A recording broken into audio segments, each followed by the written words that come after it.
ఇప్పుడు సరదాగా ఒక జోక్ చెప్తాను. ఒక భర్త బాగా ఫుల్‌గా తాగి ఇంటికెళ్ళాడు. వాళ్ళ ఆవిడ కొడతదేమోనన్న భయంతో హాల్‌లోకెళ్ళి ల్యాప్‌టాప్ ఓపెన్ చేసి టైప్ చేయటం స్టార్ట్ చేశాడు. వాళ్ళ ఆవిడొచ్చింది. "ఏంటి ఫుల్‌గా తాగి వచ్చావా?" అని అడిగింది వాళ్ళ ఆయన్ని. "లేదే నేనేం తాగి రాలేదే" అన్నాడు ఆళ్ళాయన.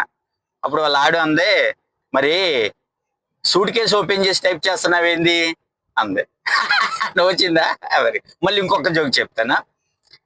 ఒక భర్త ఫుల్‌గా తాగి ఇంటికొచ్చాడు.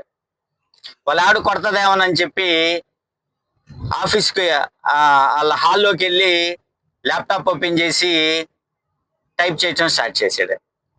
వాళ్ళ ఆవిడొచ్చి, "ఏంది తాగొచ్చావా?" అని అడిగింది. "లేదులే నేను తాగి రాలేదు" అన్నాడు.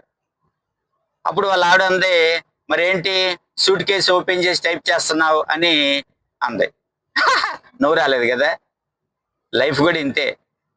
మనం ఒక జోక్ ఇంకోసారి చెప్తే నవ్వు రాదు. కానీ మనం ఏం చేస్తాం? ఒక బాధని గుర్తు తెచ్చుకొని మరీ బాధపడతా ఉంటాం. ఇప్పుడు చెప్పండి. నేను పిచ్చోడినా? మీరు పిచ్చోళ్ళా? ఒక జోక్ రెండోసారి చెప్తే నవ్వు రాదని నాకు తెలుసు. కానీ మీరందరూ నన్ను రెండోసారి చెప్తే పిచ్చోడు అనుకుని ఉంటుంటారు. పిచ్చోడు నేను గాదు.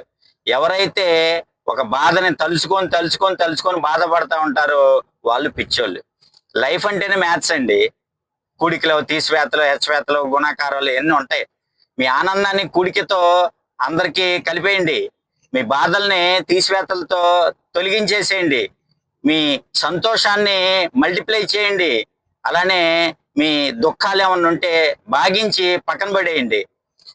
లైఫ్ ఈజ్ వెరీ షార్ట్ అమ్మా. Always be happy. Okay. Happy maths day.